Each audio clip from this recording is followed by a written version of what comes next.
नमस्कार, प्रवासाक्षी news network पर आप सभी का स्वागत है। चीन और पाकिस्तान की गोद में बैठ चुके बांग्लादेश को भारत सरकार की ओर से लगातार झटके दिए जा रहे हैं, लेकिन वह सुधर नहीं रहा।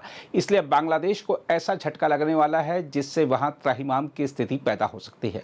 यही नहीं, भारत के विभिन्न राज्यों से भी जिस तरह बांग्लादेशी घुसपैठियों को वापस उनके देश में खदेड़ा जा रहा है, उससे आने वाले दिनों में यह लोग बांग्लादेश के लिए बड़ी मुसीबत बनने वाले हैं।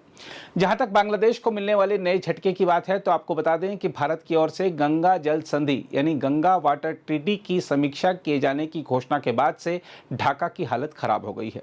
बांग्लादेश को डर है कि भारत ने जिस तरह पाकिस्तान का पानी बंद कर दिया है, कहीं उसके साथ भी वैसा ही ना कर दिया जाए। हम आपको बता दें कि वर्ष 1996 में हस्ताक्षरित यह ऐतिहासिक संधि गंगा नदी के जल बंटवारे को लेकर दोनों देशों के बीच सहयोग की आधारशिला रही है। लेकिन बदलते समय, जनसंख्या वृद्धि, जलवायु परिवर्तन और नदियों पर बढ़ते दबाव को देखते हुए अब यह आवश्यक हो गया है कि इस संधि की पुनः समीक्षा की जाए। हम आपको याद दिला दें कि गंगा जल संधि भारत और बांग्लादेश के बीच 12 दिसंबर 1996 को तत्कालीन प्रधानमंत्री एस.डी. देवेगौड़ा और बांग्लादेश की तत्कालीन प्रधानमंत्री शेख हसीना के बीच संपन्न हुई थी। इसका उद्देश्य फरक्का बैराज से गंगा के जल का निष्पक्ष वितरण करना था, ताकि बांग्लादेश को सूखे के मौसम के दौरान भी पर्याप्त पानी मिल सके। यह संधि 30 वर्षों के लिए वैध है, अर्थात इसका कार्यकाल वर्ष 2026 में समाप्त हो रहा है। संधि में यह भी प्रावधान था कि यदि दोनों पक्ष चाहें तो इसकी समीक्षा की जा सकती है। इस संधि की समीक्षा की आवश्यकता क्यों पड़ी? यदि इस विषय पर चर्चा करें तो आपको बता दें कि हाल के वर्षों में गंगा नदी में जल प्रवाह में गिरावट देखी गई है, जिसका प्रभाव निचले गंगा क्षेत्र और बंगाल की खाड़ी तक महसूस किया गया है। बांग्लादेश को सूखे के समय अपेक्षित मात्रा में जल नहीं मिल पाने की शिकायतें रही हैं। इसके अलावा भारत और बांग्लादेश दोनों में ही जनसंख्या और कृषि क्षेत्र में वृद्धि के कारण जल की मांग कई गुना बढ़ गई है, जिससे जल बंटवारा और अधिक संवेदनशील मुद्दा बन गया है। इसके साथ ही पश्चिम बंगाल जैसे सीमावर्ती राज्य फरक्का बैराज से जल छोड़े जाने पर आपत्ति जताते रहे हैं, क्योंकि इससे राज्य के कुछ हिस्सों में जल संकट उत्पन्न होता है।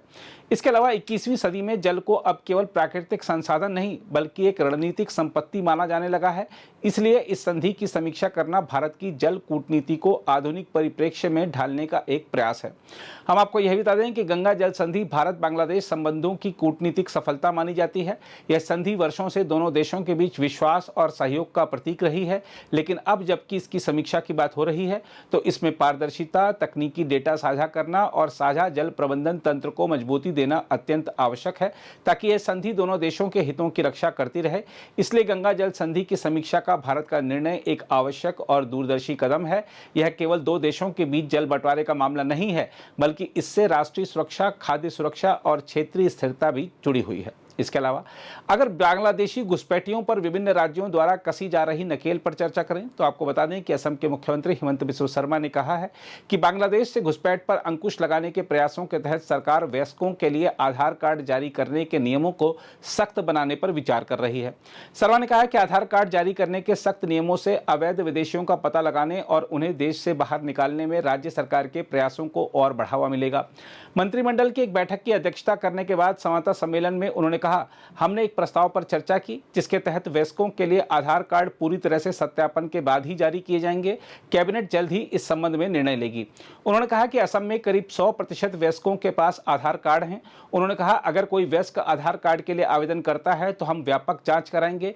नए नियमों के प्रभावी होने के बाद से केवल जिला आयुक्त के पास आधार कार्ड जारी करने का अधिकार होगा। मुख्यमंत्री ने कहा, इससे यह सुनिश्चित होगा कि कोई अवैध आवर्जक आधार कार्ड ना हासिल करे और हम उसका आसानी से पता लगा सकते हैं तथा उसे उसके देश भेज सकते हैं। मुख्यमंत्री ने कहा कि बाद में जन्म प्रमाण पत्र प्राप्त करने की प्रक्रिया को भी इसी प्रकार सख्त किया जाएगा तथा ऐसे मामलों में जिलाधिकारी को प्रमाण पत्र जारी करने वाला प्राधिकारी नियुक्त किया जाएगा। उन्होंने कहा कि हालांकि आधार कार्ड नागरिकता का दस्तावेज नहीं है, लेकिन आधिकारिक तौर पर इसका इस्तेमाल बड़े पैमाने पर होता है, जिसमें मतदाता सूची में नाम दर्ज कराना, बैंक में खाता खोलना, गैस कनेक्शन प्राप्त करना आदि शामिल हैं। उन्होंने कहा, अगर हम आधार कार्ड को ब्लॉक कर सकते हैं तो हम अन्य दस्तावेज जारी करने पर भी रोक लगा सकते हैं।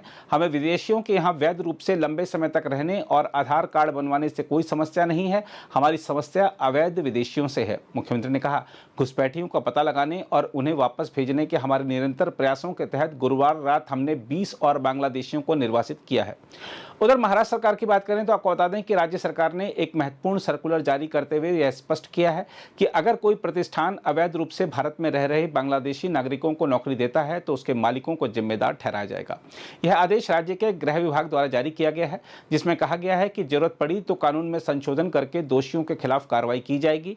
सर्कुलर में यह भी कहा गया है कि दस्तावेजों की सत्यता जांचने के लिए जल्द ही एक ऑनलाइन प्रणाली लागू की जाएगी।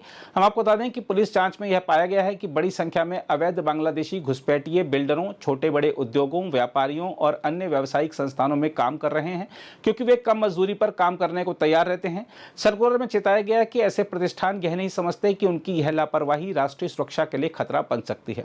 सर्कुलर में यह भी कहा गया है कि यदि कोई सरकारी अधिकारी फर्जी दस्तावेजों के आधार पर ऐसे घुसपैठियों को सरकारी कागजात दिलाने में मदद करता है तो उसके खिलाफ आपराधिक मुकदमा दर्ज किया जाएगा। गृह विभाग के सर्कुलर में कहा गया है कि कोई भी बांग्लादेशी घुसपैठिया राज्य की किसी भी कल्याणकारी योजना का लाभ न उठाए और न ही किसी भी व्यवसायिक प्रतिष्ठान में उसे रोजगार दिया जाए। सभी विभागों को आदेश दिया गया है कि वे निर्माण कार्य, चालक, प्लम्बर, वेटर, वेल्डर और मैकेनिक जैसे रोजगार क्षेत्रों में ऐसे घुसपैठियों की नियुक्ति न होने दें। जहां तक भारत सरकार की ओर से बांग्लादेश की नकेल कसने की बात है तो आपको बता दें कि मोदी सरकार ने सीमा के जरिए बांग्लादेशी निर्यात पर अंकुश लगाया हुआ है और इसे लगातार बढ़ाया जा रहा है। पिछले महीने भारत ने द्विपक्षीय व्यापार में निष्पक्षता और समानता सुनिश्चित करने के उद्देश्य से सीमा के माध्यम से बांग्लादेश से तैयार वस्त्रों और कई अन्य उपभोक्ता वस्तुओं के निर्यात पर नियंत्रण लगाने का निर्णय लिया था। अब भारत ने बांग्लादेश से जमीन मार्ग से कुछ विशिष्ट जूट उत्पादों और बुने हुए कपड़ों के आयात पर भी प्रतिबंध लगा दिया है। हालांकि विदेश व्यापार महानिदेशालय ने एक अधिसूचना में कहा है कि आयात की अनुमति केवल महाराष्ट्र में नोहावा शेवा बंदरगाह के माध्यम से है।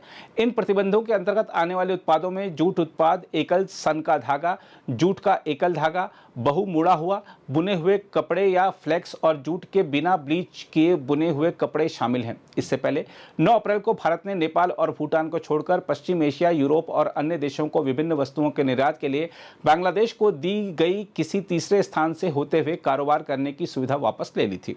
इन उपायों की घोषणा बांग्लादेश की अंतरिम सरकार के प्रमुख मोहम्मद यूनुस द्वारा चीन में दिए गए विवादास्पद बयानों की पृष्ठभूमि में की गई है।